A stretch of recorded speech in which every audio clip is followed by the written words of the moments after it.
Tasmania is the full stop at the bottom of the world, and we live on an island of stories.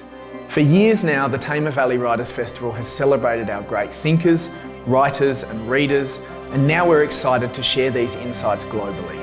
I'm Lyndon Rigol, and throughout this series, my colleague Annie Warburton and I will be talking to writers, playwrights, comedians, poets, editors, and all of those who share a love of the written word, right here on the Tamar Valley Writers Festival podcast.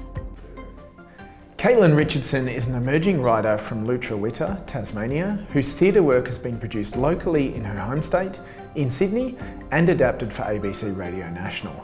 She holds a Bachelor of Arts with first class honours in creative writing from the University of Tasmania, and in 2016 her series of plays was nominated for a Tasmanian Theatre Award for Best Writing. She also works as a high school English teacher, and The Tailings is her first television drama credit.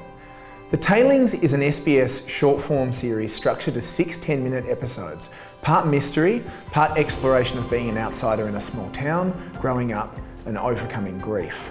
Set on the West Coast of Tasmania, it tells the interwoven story of a number of characters, but primarily centres around Ruby, played by Mabel Li, a new teacher struggling to find her feet in her challenging first placement, and Jazz, Tegan Stimson, a young girl left adrift and made furious by the tragedy of her father's death. Richardson's great skill as a screenwriter of the production is that she weaves all of these elements together into a satisfyingly complex tapestry in only 6 short episodes, gradually unfurling the secrets and paranoias of small town Tasmania, while showcasing the stunning, shrouded magnificence of our landscape and the complexity of the people that live at the edges of it. In this episode of the Tamar Valley Writers Festival podcast, Caitlyn and I talk all things The Tailings, including the journey that's led her here, where it might take her next, and what it means to be a writer working towards mastery of her craft in this strange, wild landscape. Caitlyn Richardson, welcome to the Tamar Valley Writers Festival podcast. Thanks so much for having me. Okay, so I'd like to start with when you were bitten by the bug of not just writing, but particularly performance writing and screenwriting and theatrical writing. So when was the moment when you went, aha, that's the type of writing for me? I've probably been interested since I was a kid, and I liked acting and drama and theatre kind of stuff at school. So it was a sort of pretty natural extension of that to try to write my own stuff at the time for the stage. So I went to Ogilvy High School in Hobart, and there was such an amazing performing arts department and opportunities that were offered for us there. So that was a really cool and exciting sort of starting point. We were able to devise a lot of our own kind of work and perform it, and it was a big school, so there was always a sense of having an audience for work. So that was really exciting, and yeah, I guess it probably grew out of that in lots of ways. And so were you ever a prose writer? Were you ever writing poetry or fiction outside of that? Yeah, I suppose I was interested in short stories, poetry, and then at uni I got into some journalism type stuff. And I think the interesting part for me in that was having the chance to interview people and sort of find people that I found had some interesting stories or interesting experiences, and then seeking them out and talking to them. And I found that really interesting. I found that sort of learning about people in the local community was always fascinating. And also I found the process of transcribing interviews, I feel in lots of ways actually was useful from a script writing point of view in terms of speech patterns and what comes out in conversation. And so when you write characters now, do you sometimes return to some of those real voices? Are you sort of trying to capture an authentic voice? I think so. Is there someone who you can think of who kind of became a character later? You might not want to name them, but... I think, I don't know, I feel like, I think the fun thing about writing is even if there's not a specific person, it's kind of an amalgamation of lots of different people. There's been times when I've probably written something and not realised at the time, and then later I thought, oh, actually these people have definitely influenced or shaped this particular person in some way, but I haven't really been fully aware of it at the time, I guess. Yeah, so I think that happens a bit, but I think the fun thing about writing for theatre or for film has been sort of creating a character and then working out how they would behave in a certain, in any particular circumstance, and letting them sort of come to life in their own way. So yeah, they might start with some influence from someone, but they've always sort of gone off on their own. Yeah, which is the fun part for me, yeah. And so when you're crafting theatre, what were some of your earliest pieces of theatre like, and how did you go about creating some of your first shows that you did? So I was lucky enough to go on exchange when I was an undergrad at UTAS. So I went to the UK and I had a semester there.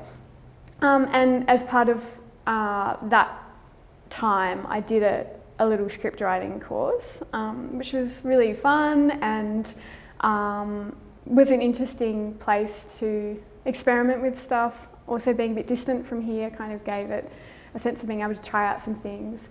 And yeah, my teacher there was quite encouraging, and I think pretty early on it was probably fairly naturalistic, and then later on I was more interested in exploring form, and so physical space and how you can represent passage of time and sort of play with that in theatre. And I think theatre was always exciting medium for that to be able to explore that, because there's so many possibilities, and you can also do it with less resources than lots of other types of stories that you can put together, like film, which is obviously needs a bit more in lots of ways. Film does bring a new set of challenges. Yeah. So when was the transition for you into film, and what were some of the new obstacles and new considerations that came along with a project like The Tailings? I'd always been interested in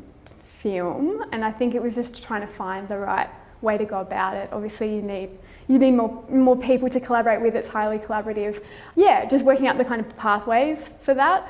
So that was sort of navigating that for a while and trying to find a way to make that possible. But I think there's some parallels with writing for the stage, obviously, but I think it really depends on the type of project, and because we were writing something for a network, for a broadcaster who were on board early, and we were writing a specific format, so short episodes. So it was a pretty structured process because of that, and that sort of guided the process in lots of ways, having a certain genre, I guess, that we're working in, and having the constraints of the episodes. Yeah, great. So there are a few elements of what you just said that I want to come back to, including the format and how the series was designed and all of those things. Yeah. But the first thing that you said there that I found really interesting was that you spoke about the challenge of finding collaborators. Yeah. So how did you go about putting together a team? And I guess one of the questions that I think people will find really interesting about this process is, was a project brought to you at any point, or was The Tailings always yours and then you found the group of people to bring it to life? How did that process happen? So I was interested in working out ways to explore filmmaking, and I found out that Screen Tasmania was hosting an event with SBS, and it was their regional pitching initiative. So you could go along and you could pitch an idea, and I didn't really think that I would get a meeting, but it was a day off work for me, so I was like, I should go along, and this will be a chance to practice pitching. That's what I wanted to learn, because I just sort of wanted to find some ways where I could learn about this without necessarily training in a formal way. So I was like, I'll go along with the pitch and see how that goes. So I put together my little document and took some photos as well with me. And it turned out they were interested, which was a massive surprise. Didn't expect it at all. So because of that, they were sort of on board. And then what happened from there, it kind of, it sort of snowballed from there, because part of the development was funded by Screen Tasmania and also by SBS. And then what they did, which was amazing, was that they got a mentor writer on board to help with that and to kind of facilitate that process. So she came on board, and she essentially trained me up and worked really closely with me in those early months. And then she became interested in producing the series. So then she stayed on board for that purpose, obviously. And then the team sort of grew around that. Yeah, but we were always keen to make it as local as possible and to have as much Tasmanian cast and crew as we could. Liz Doran joined the project. Yeah. And was the series that you pitched called The Tailings right from the start? No, it hadn't. So how did it change throughout that process, and what did you learn from her? Yeah, it changed in a lot of ways, and I suppose what I learned was that that's the nature of the development process, is that it's going to change, and not only that it's going to change necessarily in a linear sense, but you'll try out different types of story or different genre kind of stuff and see what fits and what works. So we tried out a few things, and it kind of it sort of emerged as something kind of in the mystery genre, but we were also keen to find ways to sort of resist that as well. That's kind of where it landed. In the end, from that early pitch, the specifics of the story changed a lot. And one of the things I'm really interested in is the nature of the short form episodes, and the fact that there's 6 roughly 10-minute episodes. Yeah. So you can, and I imagine most people do, go one after the other, watch it in an hour. Yeah. Was that your original vision for this series? To be honest, because I pitched it with no expectation, I was like, this is going to be 8 one-hour episodes, because I had no expectation. And I think that in itself was an exercise to just be ambitious, to kind of just go all out if you're pitching something. And I didn't really know at the time, but that became quite useful because I was able to be excited and enthusiastic.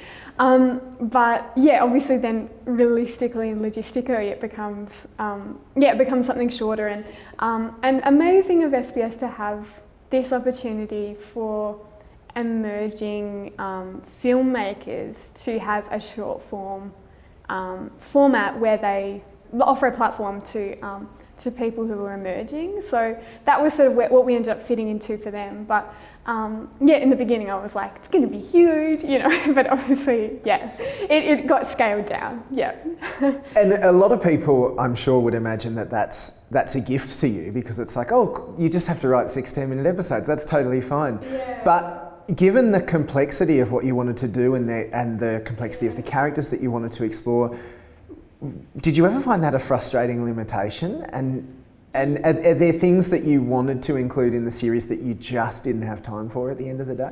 It was a real exercise in restraint in lots of ways, which was really great training, I think, because I think as we went on, the characters sort of came to life, and we realised we had quite a lot of material on our hands.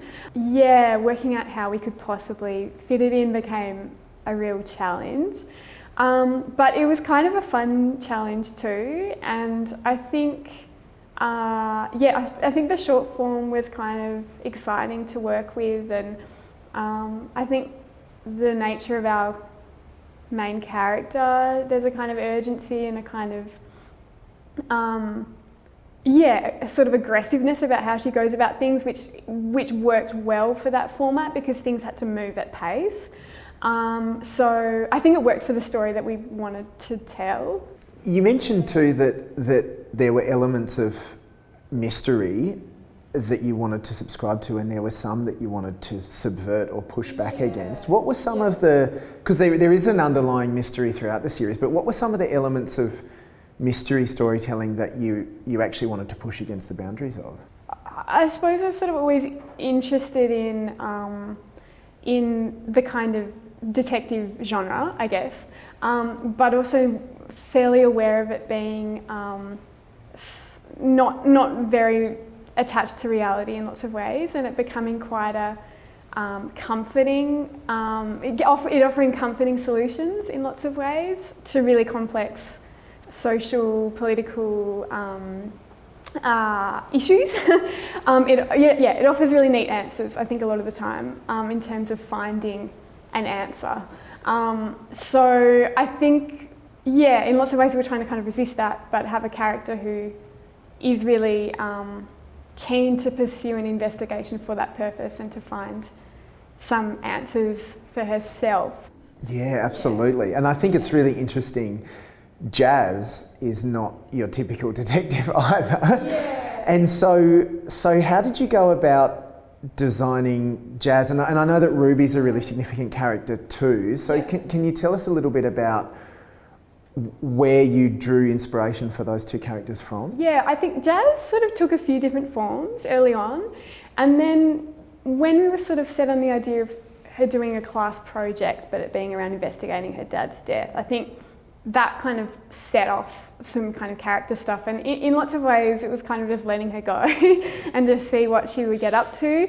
I think, in some ways her voice sort of emerged, and then that sort of helped with the story, I think, knowing a bit about how she was in the world and how she interacted with people, and then that really helped with plot in lots of ways. But but she sort of changed over time too, and obviously the actor, amazing Tasmanian actor Tegan Stimson, who played Jazz, brought a whole other layer and all kinds of added dimensions to her. I think we sort of wanted a detective type character who is on a mission and determined and able to kind of pursue an investigation without being hindered by the things around her, and then to kind of find out what kind of trouble she would get into along the way. So that's probably where she kind of came from. And what about Ruby? I suppose we were always interested in having two sort of central female characters.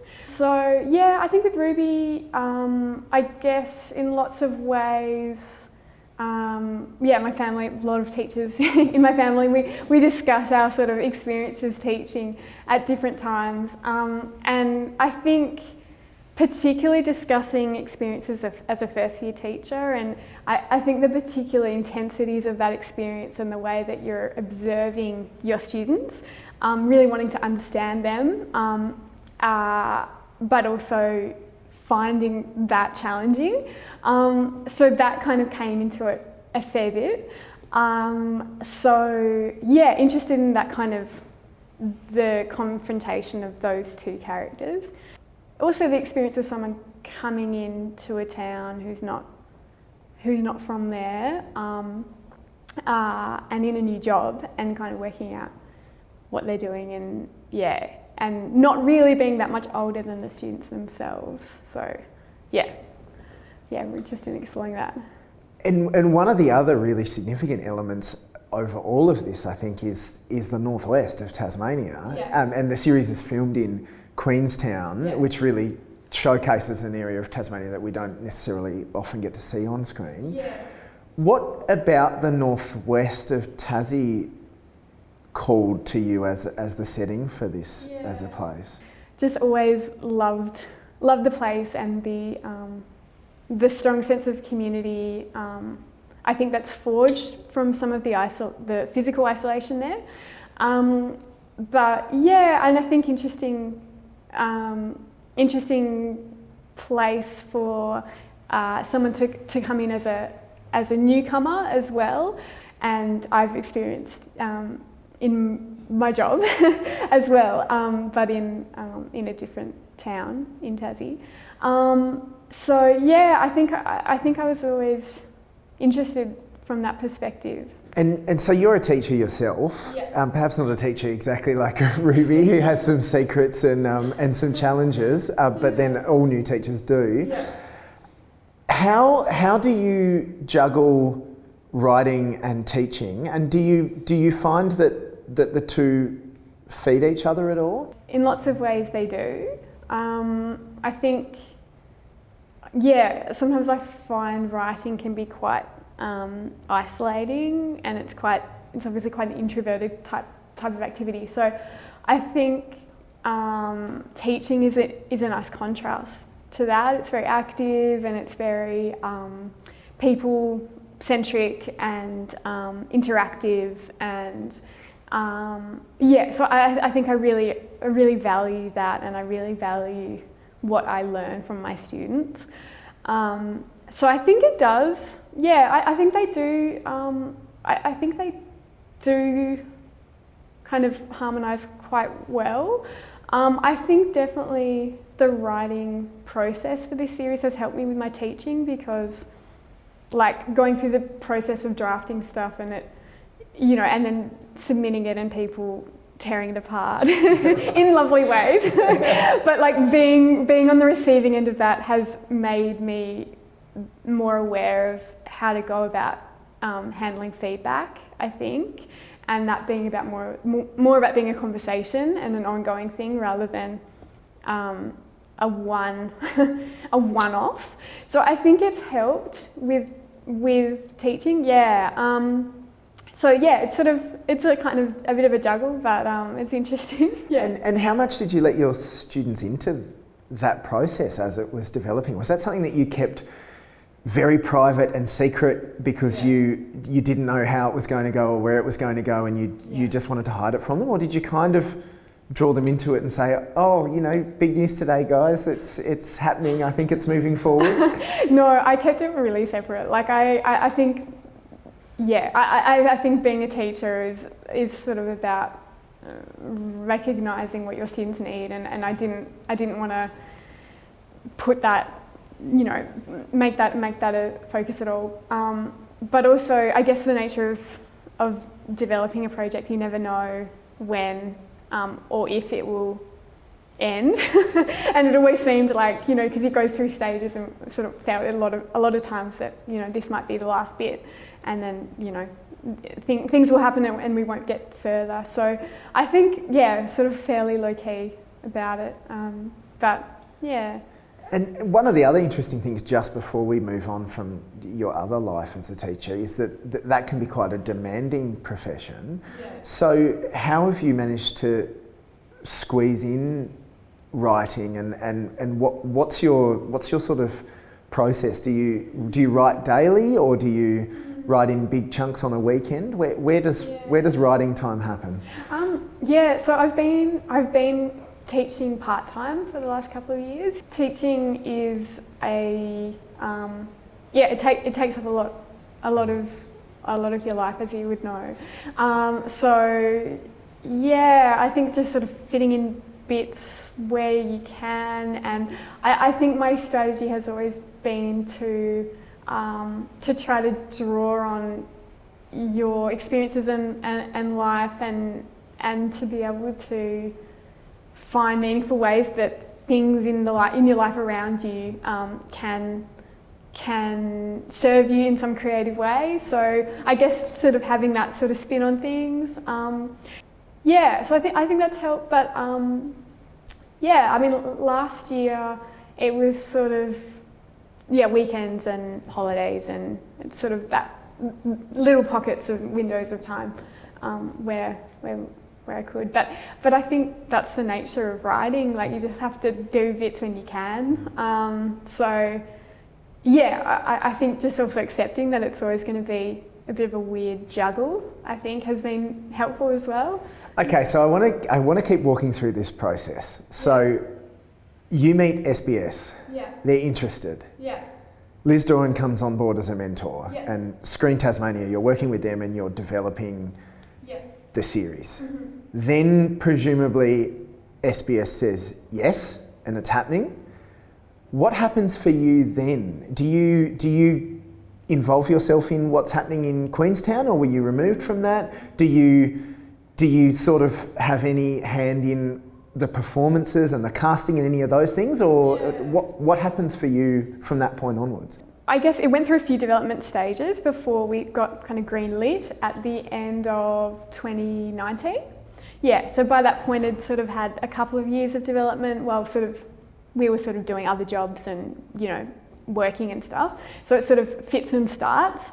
And so then at the end of 2019, we were hopeful to go into production early 2020. So sort of, I think originally it was going to be about April or May. So from that process it was getting the director on board, who was Stevie Cruz-Martin. So meeting with her, and then a lot of conversations around character and around setting and community and a lot of background. So in lots of ways, filling her in on the development process really, and all of the things that we'd gone through and discussed. So that was sort of early 2020. And around that time, the rest of the team was being assembled. The DOP, Ash Barron, and also the production designer, Alicia Clements. So they were all sort of coming on board and getting their sense of their vision for how the series would look. And then, so what happened from there was COVID. So there was a slight spanner there.